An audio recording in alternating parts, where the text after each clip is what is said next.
नमस्कार सरकारी कर्मचारी यूट्यूब चॅनल संच खूप स्वागत आहे. तर आजच्या व्हिडिओमध्ये आपण पाहणार आहोत सरकारी कर्मचारी संदर्भात आताची मोठी ब्रेकिंग न्यूज. त्या संदर्भात व्हिडिओच्या माध्यमातून संपूर्ण अपडेट सविस्तरपणे पाहूया.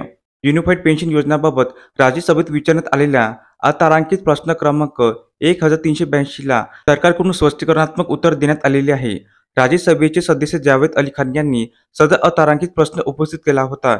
यामध्ये त्यांनी असा प्रश्न केला की अर्थमंत्र्यांना सांगण्यास आनंद होईल का दिनांक 24/1/2025च्या राजपत्र अधिसूचनेनुसार यूपीएस पेन्शन योजनेअंतर्गत किमान 25 वर्षाच्या पात्र सेवेनंतर स्वेच्छानिवृत्तीच्या बाबतीत कर्मचारी ज्या तारखेपासून सेवा चालू ठेवला असेल त्या तारखेपासून खात्रीशीर पे आउट पेन्शन सुरू केली जाईल का?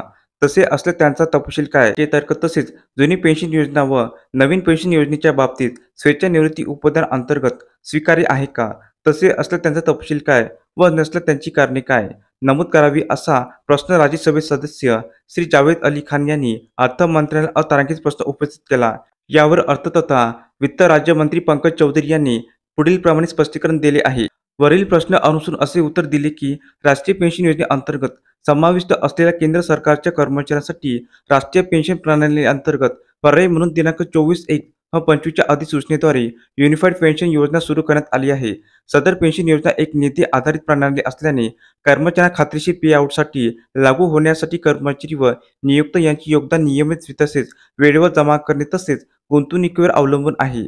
त्यानुसार सेवेच्या वास्तविक कालावधीपेक्षा निधीची वाढ लक्षात घेऊन स्वेच्छानिवृत्तीच्या बाबतीत खात्रीशीर पे आउट सुरू करण्याची तारीख अशा कर्मचाऱ्यांची सेवानिवृत्तीच्या तारखेपासून असेल.